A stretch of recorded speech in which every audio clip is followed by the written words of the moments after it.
Өй, әлгі. Айдаржан қайда? Көке ол 5-ші түсін көріп жатқан шығар.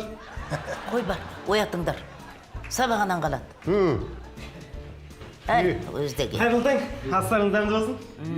Айдар, таң атпай әдем киініп қайда бара жатырсың? Кеше бір видео көрдім. Адам бай болу үшін өзіне сай киініп жүру керек екен. Сондықтан ертеңнен бастап өстіп жүрмін. Күшті. Онда мен баяғыда байып кетерем ғой. Неге? Енді жұмыста күнде костюммен жүрмеймін ба мен? Жарайсың, Айдаржан. Мынау ағаш көркі, жапырақ, адам көркі, шүберек деген мақал бар. Мынау жақсы киініп жүргенің өзіңе де, сырт көзге де жақсы. Кезінде мына сырттай киініп жүргенде. Шешелерің артынан қалмай қойды ғой. Содан кейін соңынан жүгіруді қойсашы. Апа? Ал. Кім-кімнің артынан қалмайды, Шайын шүйір. Кешіріңіздер бүгін. Дайын деген екенсің сен. Кешіріңіздер бүгін үйге кеш келетін сияқтымын. Неге? Бай адамдар кешігіп келсін деген бар ма екен? Жоқ, бизнес тренингке қатысайын деген едім ғой. Жақында бір бизнес ашсам ба деп едім. Қандай бизнес? Өз сияқты шағын бизнес шығар. Қойыңдар бос сөзді. Болайын деген баланың бетін қақпа, белің бұл деген. Талабыңа нұр жаусын. Иә, менде де бизнес ашуға идеялар көп. Мысалы, тырнағы жасату, кірпік өсіру деген сияқты енді айта берсем көп қой. Идеяларың шашылып отыр, жинап алмайсың ба? Қойыңдар дейін бос сөзді. Тату болыңдар. Ағайын тату болса ат көп. Абысын тату болса ас көп деген. Ата, осымен мақал-мәтел кітабым сізде емес па? Ой, қайсы мынау ма? Иә, дәл өзі ғой көп болды деп жүрген. Сізде екен ғой. Бәсе. Мына атаң кейін кезде мақалдатып, мәтелдетіп. Ойпырмай. Мына кітап оқып жүр екен ғой. Білім бұл аға, білім. Өнер шырағы деген. Наданменен дос болғанша, әппенен дос болды. Сен мақалдатып, мәтелдетіп отырғанда, балалар жұмысына кешіксін, Солай екен ғой. Ал, жеп болдың бәші. Ал, қолдарын жайындар. Ой, Алла. Ал, көңілдерің жаз болсын. Айдыныңа қаз қонсын. Серік баламның жұмысында бұзақылар аз болсын. Айгүл келініме келушілердің көңілі жаз болсын. Әмин. Берік баламның жұмысында арыз қойлар аз болсын. Әсел қызымыма келушілердің көңілі мәз болсын. Әмин. Сен еркеш, оқуда озат бол.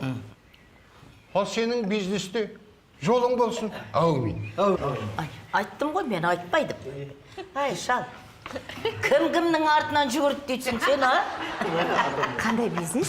Әр қазақтың баласының ақ жолықты апасы бар. Ақ апаның ақ самайлы арқа сүйір атасы бар. Аталардың бәрі дана ақыл айтар солар ғана. Жол күзеткен тұңғыш ұлы серік деген баласы бар. Ел арасын жалғаған айналайын келінен. Айгүлдей бір медбике ақ халатқа киінген. Күніменен түніменен пайда көрем деп несиеден. Беріп те жүр бұл үйде ақша сана күйінген. Әсел ару қыздары жүрген риза болып. Алайдардың үнемі ешкімменен шаруасы жоқ. Атасы мен апасының еркешей бір баласының еркесінің бұл үйдің таусылмайтын сағды. Бұл отбасы бәленшекте.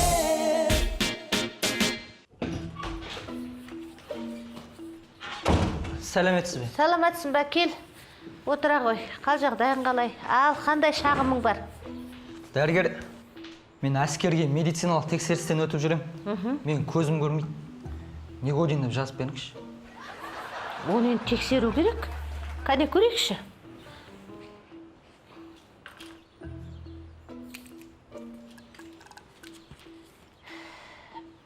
Мынау қандай әріп? Г. О. Д. Е. Н. Қандай сөз шықты? Годен. Әрине Годен. Көзің әп-әдемі көріп тұр ғой. Неге отырып айтасың? Әкел қағазын қол қойып берейін. Ассалаумағалейкум аға. Уағалейкум ассалам. Я, не мәселемен келдіңіздер? Біз осы ауданның боксшыларымыз. Жақсы болды, біліп жүретін болдым. Болды ма, осыны айтуға келдіңдер ма? Жоқ аға. Біз осы аудан атағын қорғап, Нұрсұлтан қаласына жарысқа барып жатырмыз. Соған енді кішкене әкімшіліктен қолдау сұрап келіп тұрған жайымыз бар. Ой, қолдау деген жібереміз ғой біз. Біз сендерге сенеміз. Жігіттер, қайда жүрсеңдер де біз сендерге сенеміз. Теледидардан көреміз сендерді. Сол жерде қолдау көрсетіп отырамыз сендерге. Бірінші орын алатындарыңа мен сенімдімін. Керек десеңдер, бүгін мешітке барып сендер үшін дұға жасаймын.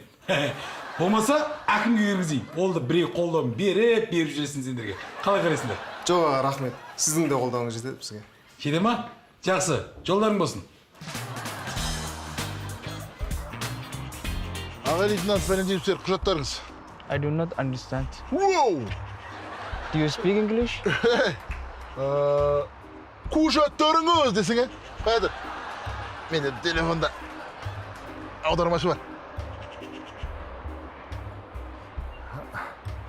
Сәлеметсіз бе? Өтініш құжаттарыңызды берсеңіз. Hello, give me documents, please. Reason for stolen. Бұның қаншыл ғой? Тыңда, қазір сен маған құжаттарыңды берсең, бердің, бермесең, көлігіңді 15 сөткіге, өзіңді 3 сөткіге қамам етсем, ұқтың ба? Болды, меня потатим. Әке бер. Болды. Түс көліктен.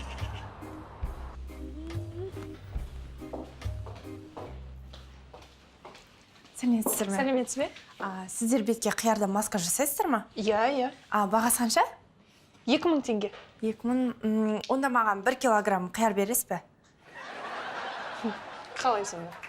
Үйге қонақтар келген ғой. Сөйтіп салат жасайын десем, үйде қияр жоқ. Ал мына көкөніс сататын жерде қияр бітіп кетті. Ойбай! Болды, бесін қалыңыз! Мә. Қытай іске белдігін 57 мың деп қояды ғой.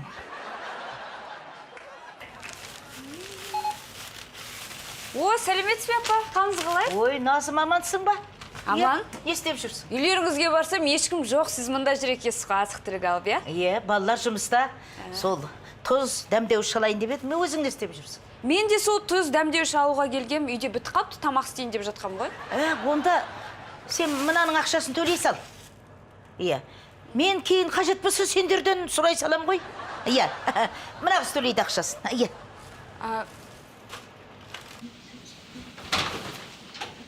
Сәлеметсіз бе? Сәлеметсіз бе?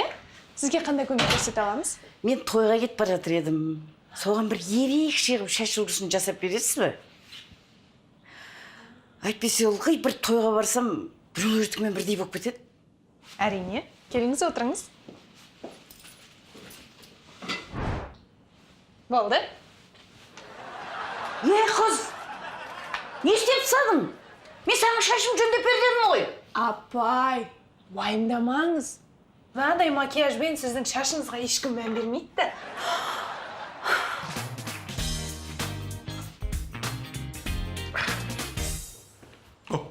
Қалайсың?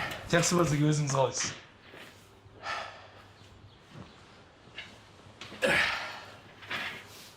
Тыныштық болғасы ке? Жұмысқа келмей жатып шаршап қапсыз ғой. Кеше машина бұзылып қалған. Сонан басқа ауданның әкімдері рұқсап менде велосипедпен келіп едім, шаршап қалдым. Оның үстіне жолдар жасалмаған. Кей жерлерде тіпті асфальт жоқ. Велосипед жолақтары туралы айтпай-ақ қойса да болады. Бағдаршам да істемейді екен. Енді не істейсіз? Не істейміз? Бұл мәселені қолға алу керек ертеңнен бастап. Өте дұрыс айтасыз, өте дұрыс айтасыз. Жолдардың барлығын жөндейміз ғой, иә? Қайдағы жол? Машинаны жөндету керек.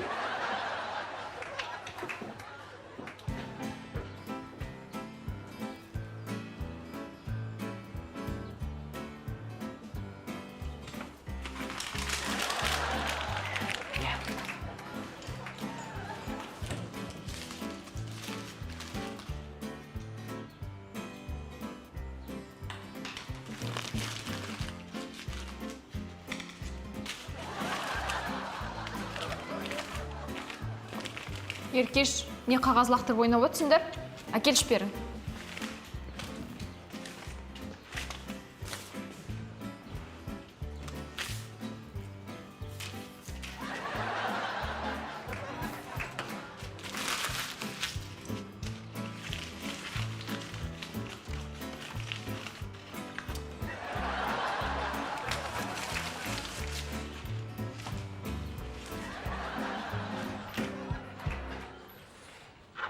сәлеметсіз бе? Саламатсың ба? Кел, отыра ғой. Иә, не болды? Қызуым көтеріліп, басым ауырып жүреді. Қашаннан бері тамағың ауыра ма? 2 күн болды, иә. Онда мен қазір саған бір дәрілерді жазып берем. Соны мына жолдың ар жағындағы дәріханадан барып аласың, жарай ма?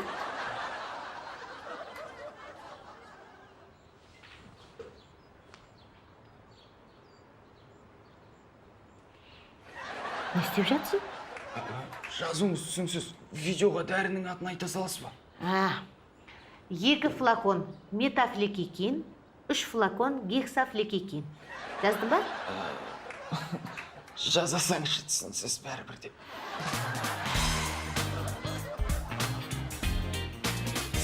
Шал, осы сағат бар ғой, дұрыс ілінбеген. Басқа жер келейікші. Әпәдем тұр ғой. Сен де адамға жұмыс тауып бермей отыршы. Айтып отырмын ба, ыңғайсыз. Басқа жер келейікші. Төй, сен де бір.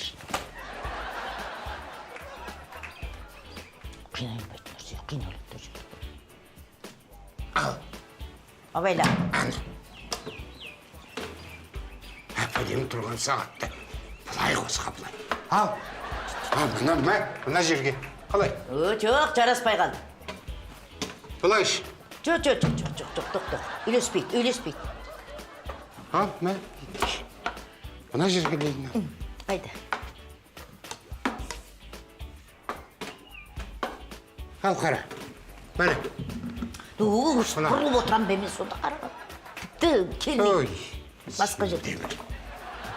Бізде. Бүйтіп отырам мен. Ыңғайсыз емес пе? Әйтеуір жұмсағанға шеберсің. Қиналмайтын нәрсеге. Қиналма. Қара ал. Мына жер қалай? Алыс қой ол жерім. Енді саған не керек ей?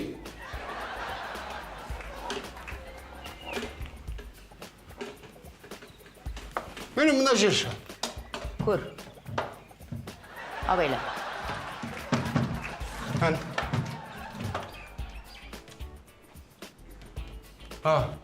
Әне. Міне. Өзінің орын тапты. Қандай жарасып тұр, міне. Тоқта, кішкене бұлай. Міне.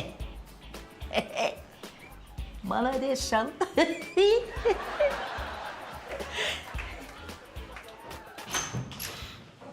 Ассалаумағалейкум, аға. Уалейкум ассалам. Кел, не шаруамен келдің? Аға, менің қолым сұғанағы бар. Қалай сонда? Мысалы, бір затты көрсем, соны ұрлағым келіп тұрады. Ойбай. Сол себепті өз қолымен жасаған қателігімді мойнымен көтеруге келіп тұрмын аға.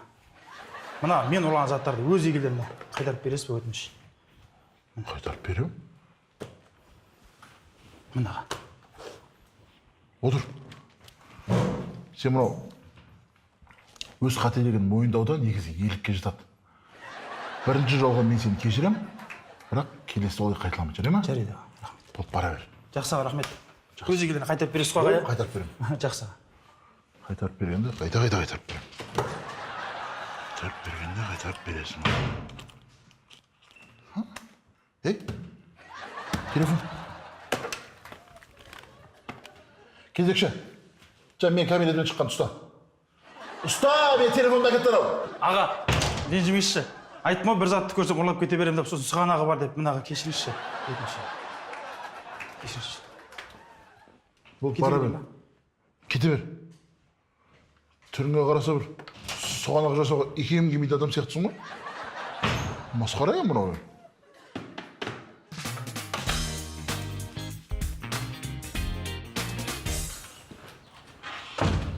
Сәлеметсіз, дәрігер. Саламатсың ба? Келе ғой. Отыр жайғас. Я, не болды? Дәрігер мен бүгін ауруханадан шығарып жатыр еді. А сен қандай аурумен ауырып едің? Құмар ойындарын ойнайтынмын. Жазылдың ба? Әкеш қағаздарыңды. Әрине.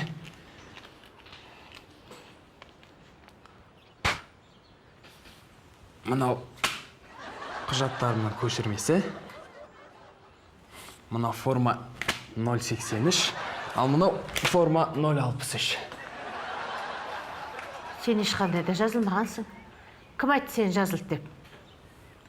Әй! Алып кетіңдер мынаны.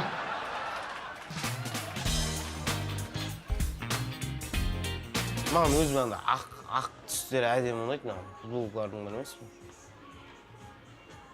Саламатсыз ба? Саламатсыз, сіз біздің дүкенге 5000-ші клиент болғаннан кейін біздің дүкеннің атынан 30.000 теңге! Құтты olsun. Кез келгенін алсаңыз болады киімдердің. Бәрі бар. Бауырым, қайда бауырым? Мен енді ақшам бар ол, бар дұрыс жерден кейін деген ғой.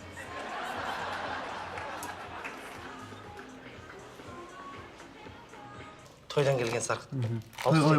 Той деген масқара. 500 адам ғой.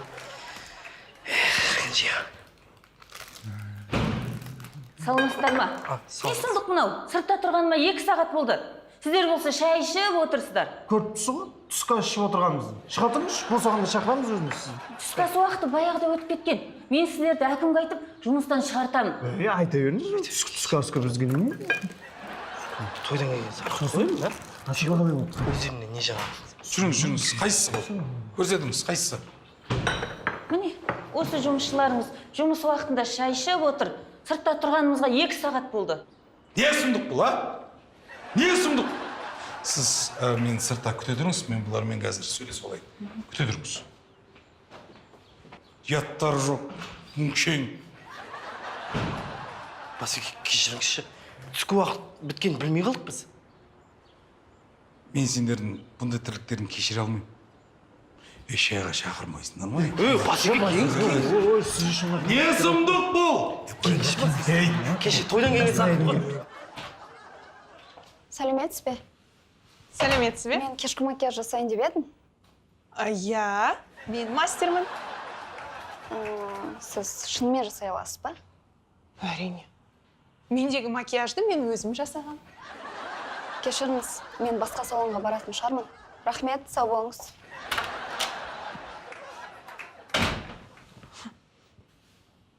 Несі бар? Әппе деймін.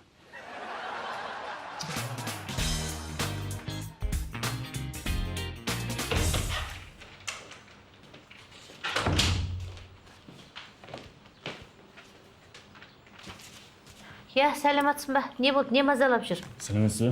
Мен басым күнде ұрады. Онысы тамам аттауыр жүр. Сен тамағыңа қойдың майын жақтың ба? Әрине жақтым. Зәйтүннің майымен тамағын шайдың ба? Оны да жасадым, бірақ көңіл түспейді. Үйдің ішін адыраспанмен аластадың ба? Үйді көп түтін қылып, оны да істеп көрдім. Болмайтын нәрселерді істеп жүре бергенше бірден маған келмейсің ба? Сәлеметсіз бе? Сәлеметсіз, келіңіз. Отырыңыз, қандай арыз шағымыңыз бар? Естеріңізде болса, мен бір апта бұрын келіп, арыз жазып кетіп едім, телефоным жоғалған жайлы. Хабарласам деп әлі хабарласпадыңыздар ғой? Біз енді қайда хабарласамыз, сіздің телефоныңыз жоқ қой. Солай екен ғой. Мен онда бар телефон сатып алайын, сол кезде хабарласарсыздар, иә? Телефоным тегісте болса екен. Жақсы, сау болыңыз.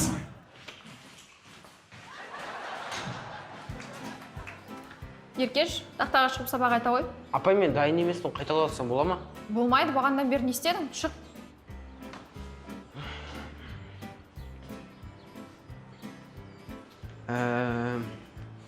Қазақ хандығын негізін қалаған Керей мен Жәнібек. Олар... Жарайды, Еркеш. Келесі сабақты сұраймын, жалғастырамыз. Сау болыңдар, балалар.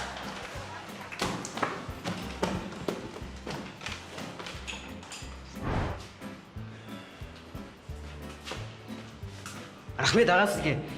Сіз болмасаңыз екі алып қалатын едім. Көп рахмет. Оқасы жоқ. Енді сені әкеңнен жүргізіп қоймақ берші. Болды, жарайды. Апа, сізден 18.000 теңге. Бонус картаңыз бар ма? Бар, бар. Қазір. Міне, мынау сенің дүкеніңнің бонус картасы. 10% жеңілдігім бар. Мынау шырын компаниясының бонус картасы. Әр шырынға 8%-дан жеңілдік бар. Міне, мынау үлкен ғой. Мынау міне сүт өнімдерінің бонус картасы. Жаңа жылдық акцияда ұтып алған. Мынау сенікі емес, маған енді бұл. Иә, жалпы қанша болды сонымен? Дұрыс болды ма бәрі? Алдың ба? Апа, мынаның барлығын есептегенде сіз бізге емес, біз сізге 150 теңге қарыз болып қалдық қой. Бәрекелді. Ана қарыз дәптеріңе жазып қой. Мен қарыз бола берем бе сендерге? Сен де маған қарыз бол. Дұрыс. Жақсы, келесі жол пайдаланам. Иә. Жақсы. Иә, жазып қой. Опс, міне. Дұрыс болды. Осы кісінің аты кім еді? Аға, лейтенант Пәленжиев Серік, құжаттарыңыз. Ассалаумағалейкум аға. Қалыңыз қалай? Жақсы. Танымадыңыз ау деймін? Жоқ. Блогермін аға. Жарайды аға. Не үшін тоқтаттың, соны айтасыз ба тездетіп? Не үшін тоқтатқанда енді сен деген қазір жүргізіп келе жатып көлікті. Ұялы телефонмен сөйлесіп келе жатсың ба? Аға, өзім атаулы гифім жүргізіп келе жатыр едім ғой. Гиф? Иә, оқырмандарыма сыйлықтар атам. Әрі менің 90 демеушіме тіркелсеңіз болғаны, басты сыйлық Porsche автокөлігі. Сіз де қатысып жеңімпаз болсаңыз болады аға. Қалай? Құжаттарың берші. Не үшін аға? Берсе енді. Не екенсіз? Бар болғаны 20 айлық есептік көрсеткіш айыппұлын төлесеңіз болғаны, бізден сізге басты сыйлық сіздің жүргізуші куәлігіңіз болады. Аға. Не аға? Келісуге болмай ма? Кір.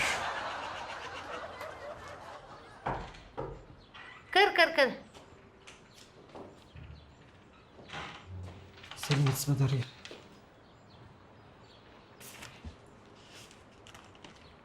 Ойбай, түріңе не болған? Не, жүрегің айдып басың ауырып тұр ма? Әлде тамақтан уландың ба?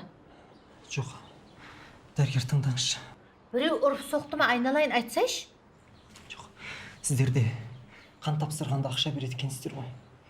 Мен студент едім, ақшам бітіп қап. Сіздерге 3 литр қанын тапсырып едім. Ақшаны осында, осы кабинеттен алады деп еді. Солай ма? Қазір берейін ақшаңды. Ма?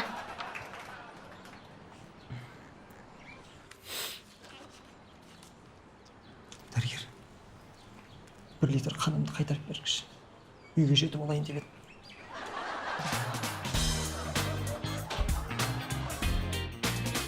Сәлеметсіз бе? Қандай көмек керек? Бет күтімін жақсартайын деп едім. Сіздерде маска бар ма? Иә, біздегі маска сізді өте жап-жас етіп көрсетеді. Жасатасыз ба? Әрине. Келіңіз, отырыңыз.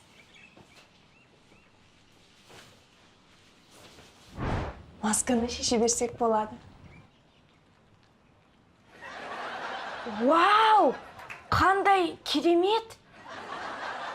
Менің тіпті сөзім жоқ. Мене қанша болды? Сізден 5000 теңге кассаға барып төлей беріңіз. Жарайды. Қарны ашып кетті ғой. Соны айтам. Мына жалақы да түспей кетті ғой. Жігіттер жалақыларын түспей жатса жүріңдер. Мен ақ дөнер алып берейін. Рахмет саған Берік. Енді мен әкімнің орынбасары емеспін ба? Сендер сияқты жастарды ойлап жүруім керек. Әріптестерімді ойлап жүруім керек. Жақсы, жалақы түсті. Жақсы ол. Онда жастар жағы болып, өзіміз тұрсынан тамақ ішпедік пе? Сөйтейік. Мына дөнер асқазанды құртады дейді ғой.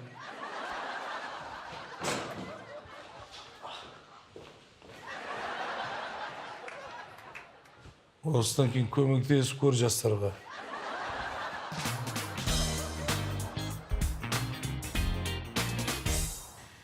Ал, балаларым, тойып жеп алыңдар, қарындарың ашқан шығар. Иә. Бүгін біреудің туған күні ме? Бұл тек қана туған күнде жейтін тамақ емес қой. Бүгін мен жұмыста өзім жоспарымды жақсы орындадым. Соған премия берді. Соған алып келдім сіздер есімдер. Маған бір жаңа шубы керек еді. Маған бір мықты ноутбук алып берші, әке. Айгүл ана күні көрдің ғой ана? Әлгі, жамылатын шәлім менің. Ескіріп қапты. Бір соған ақша берсеңдер маған. Бер, ақша деп кеткеніңіз? Ақша жоқ, бәрін алып келдің ме оларды? Не, үйде тамақ жоқ беді, ақшалай алып келмейсің ба? Пицца ғой бұл. Қайылгеш, аспасын. Кім туған күні отыр? Кім? Пицца мен суши тек қана туған күнде жеймін? Жоқ, айт. Бизнес тренинг қалай болды? Ой, ана бизнес тренерге қарап бизнес ашқым келмей қалды. Неге? Өзі тренингтен кейін автобуспен қайтып бара жатыр. Мені көріп отырсыңдар, мүмкін ол өзінің жеке автобус шығар. Енді 65 деген жеке автобус жоқ шығар. 80 неге төлейді ма? Ай, болды бас сөзге. Негізі адамның байлығы көлікпен өлшенбейді. Иә. Ең басты байлық денсаулық. Денсаулық болса бәрі болады. Ал нағыз бай болу үшін не істеу керек екенін білесіңдер ме? Білем ата, нанның қиқымын көп жеу керек қой. Әжесінің баласы. Не істеу керек? Нағыз бай болу үшін ерте тұру керек. Сондықтан мынау пиццаларыңды жеңдерде ертерек жатыңдар. Сәлем достар, егер де саған осы серия ұнаса, астына лайк басып, комментария жазып, достарына тарат, және де Хабар Шоу YouTube каналына тіркеліп кет.